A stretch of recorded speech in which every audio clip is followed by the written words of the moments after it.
So Mario already outlined the ending the epidemic structure. The only reason I'm re-showing it here is because when we get to the concept of the research contribution, which is what I'm going to be talking about today to this, it's really important to remember what the 4 buckets that are going to be the focus of funding for research in this initiative. And those are diagnose, which basically means diagnose everyone who is actually HIV infected so that they can be linked to care. Treat, which is the second pillar, which means that everyone who is known to be positive has access and is facilitated and supported in antiviral treatment to virologic suppression. Prevent, meaning anyone who is at risk by any mode of transmission has access to a broad range and a menu and a toolbox of HIV prevention strategies, so they, with their providers, can decide what mechanisms of HIV prevention are right for them, and then access and stay with those prevention strategies.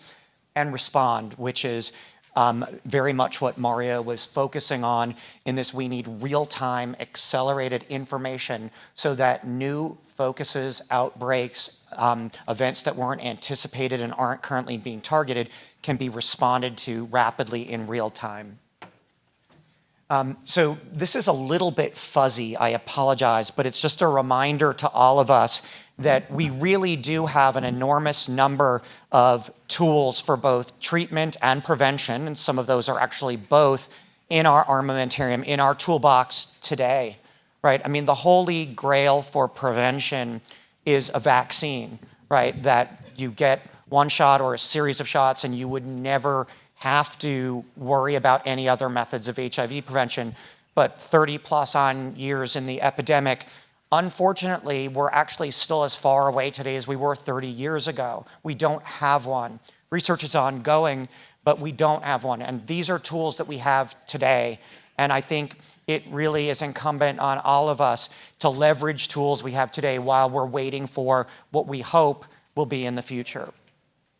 I'm a very simple guy. So this is my sort of very simple conception that I print out and put over my desk to remember how the government is thinking about this ending the epidemic structure, right? It's being organized by the Secretary of Health and Human Services.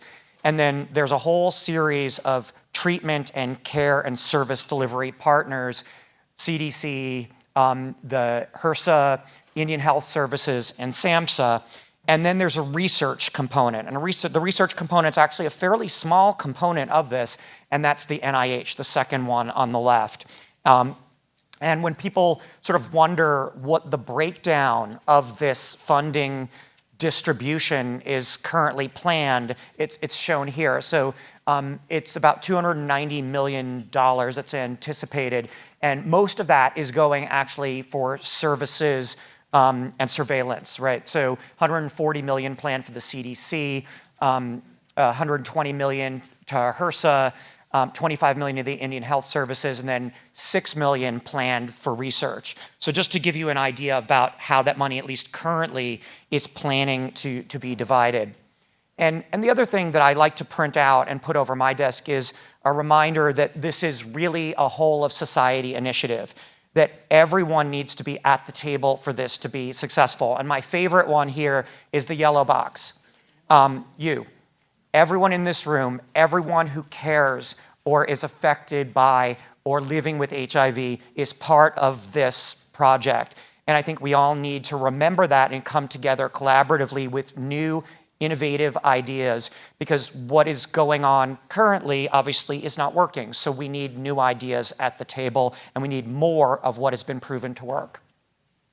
So the implementation plan, Mario already mentioned this, and we'll be talking about this, I think, a lot with our partners further today. So I'm not going to spend a lot of time on it, but a reminder that this is targeted at 40 counties, as well as a series of southern states that comprise over 50% of the epidemic, and is going to emphasize early diagnosis, treatment, and engagement, expand PrEP, and rapidly respond to new clusters.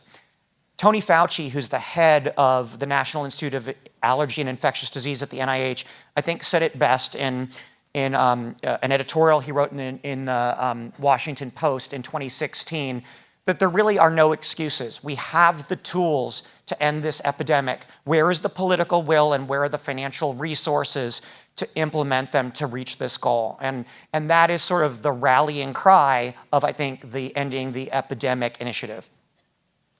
So I'm going to now really focus on the research component, which is what I was asked to talk about today. And what the NIH decided to do was to take those 48 counties and the 7 states that are most affected and really try to figure out what the best mechanism was for rapidly getting pilot data for innovative new ideas in anticipation of a larger amount of funding be available next year to scale up promising projects. Okay, and this falls under the rubric of something called implementation science. It means figuring out what actually works to help scale up these treatments, these interventions, to help support the services that are being scaled up and rolled out through the other agencies. This is a map I think you're all familiar with of the states that are targeted as well as the 48 counties that are being targeted. And what's overlaid in this map are the centers that the NIH decided to leverage for the initial pilot work. Okay, and the name of these centers, there's 2 groups. One are called CFARs, which are Centers for AIDS Research, which are currently funded units at various academic centers around the country that happen to overlap quite nicely with the areas that are being targeted by the whole initiative. And also, there's this other group called P30 centers, which are funded by a different branch of the NIH than Tony Fauci oversees, mostly by the National Institute of Mental Health. And you can see the Centers for AIDS Research are the red ribbons on this map, and the P30 from NIH are the sort of purpley ribbons on this map. So you can see there, while there's still some sort of empty spots that where these centers don't cover areas that are part of the EHE initiative, there's a reasonably good overlap of where these centers are. And the NIH made the decision that these centers are where they're going to open an application system for pilot projects. And when they dropped this application, it was an extremely fast turnaround. When, I'm going to forget exactly, but it was like 6 or 8 weeks or something, 6 weeks. So they said, put in proposals, go, do in 6 weeks. So that was a little bit of a shock to the system. The long story short was we gathered a whole bunch of partners, including great advisors from the CABs that we work with, our partners at DHSP, our partners that we worked with in other projects, representing a broad constituency across the county to come up with, we were allowed to put in 3 proposals. So we put in 3 proposals. California in general did quite well. Overall, there were 65 awards made by the NIH. They went to 13 CFARs and 6 NIMH P30s, and they covered 36 of the 48 counties that were affected. So that's very promising, and 5 of the 7 priority states.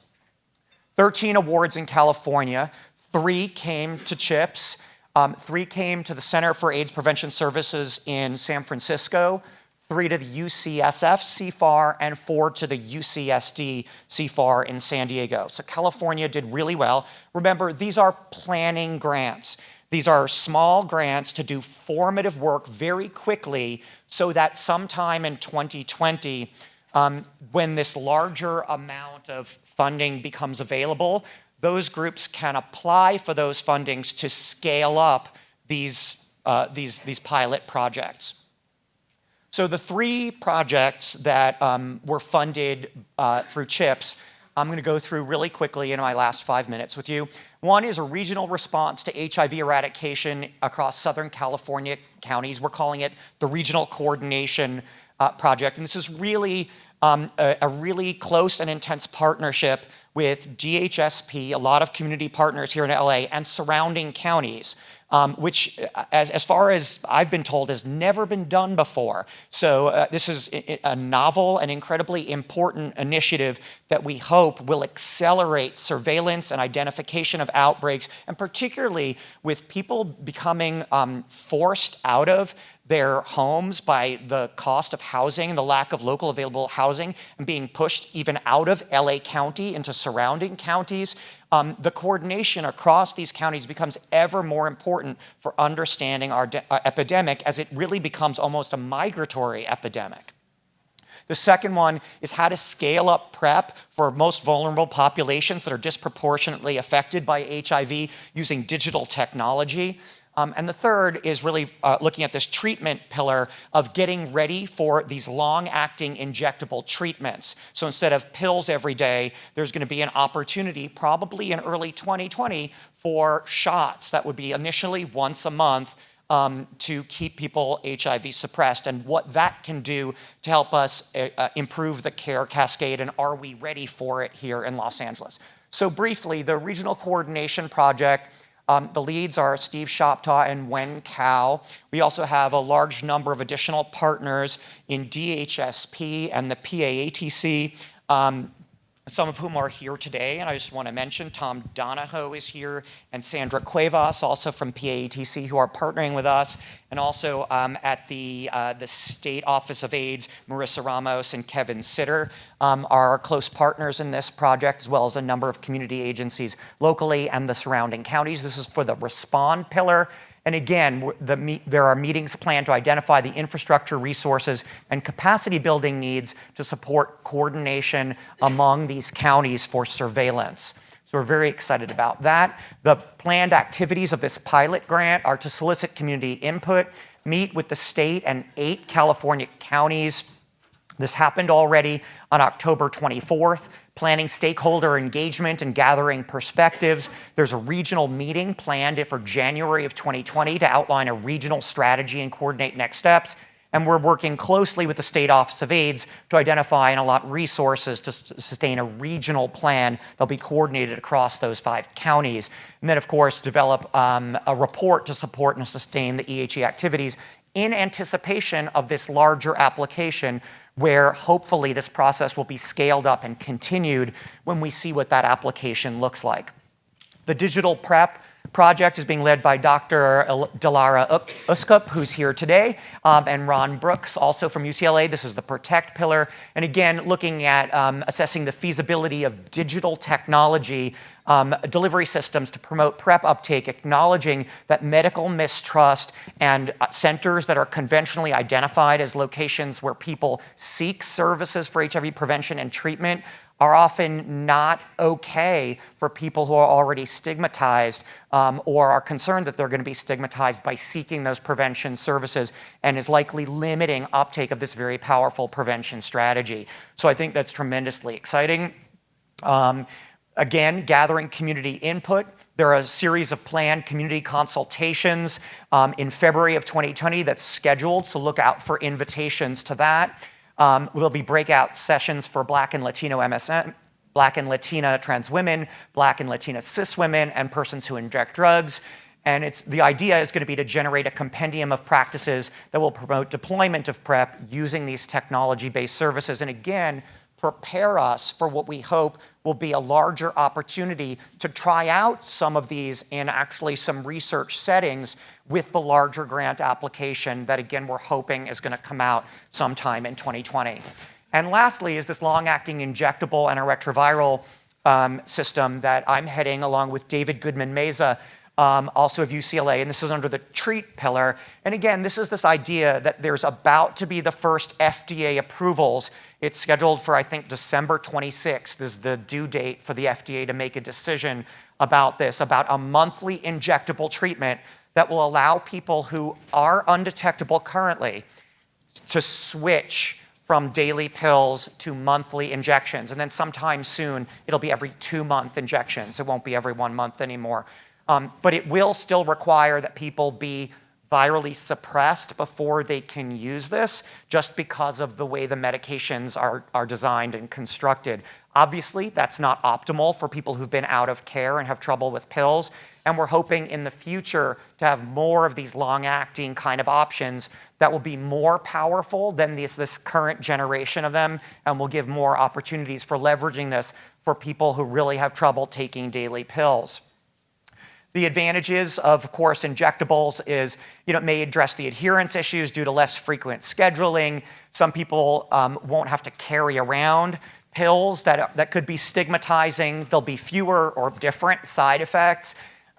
Maybe there'll be less laboratory testing needing, smaller drug doses, and at least in the clinical trials, it was very, very acceptable to people. People loved it. So we're hoping that turns out that outside of a clinical trial setting, that remains true. The downside, right now, we're seeing people every 4 to 6 months. This is going to require seeing people every month. And what is that going to do to our health systems? Do we have capacity to absorb that? Have we even planned for that if that's what this is going to take? Can we farm out some of these services to home nursing? Can partners or family members be trained to administer this to people at home? All questions that we don't know the answer to.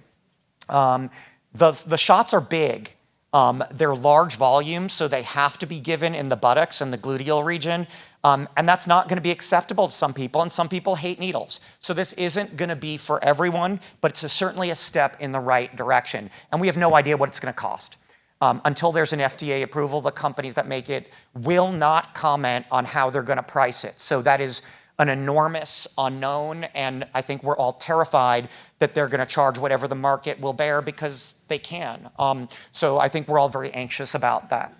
The planned activities for this is we're having 6 focus groups in January and February, including clinical and non-clinical providers, policy makers and agency partners, and potential consumers of this to hear what people want and people need to see if this is feasible, develop good practice recommendations, and conduct capacity building to support implementation, again, with an idea that in 2020, we might be able to pilot some of these interventions with the medications in hand and see what works best for people in LA County. So in conclusion, thinking back to that yellow octagon in this whole thing, you are part of this. So please join us in these research initiatives. Remember, this is only a small piece of the EHE component, this research component, but your participation in this research is critical. Participate and support in the regional planning meeting for the first project in January. Participate in the PrEP community consultation on February 10th. Come to our focus groups for the long-acting injectables. We're going to be circulating that as soon as we get IRB approval for our materials. And any other suggestions that you have about this or future research, please let us know. We have no idea what the application is going to look like in 2020 for the additional funds. But as soon as that's known by full transparency, we'll share that and solicit broad input from you all.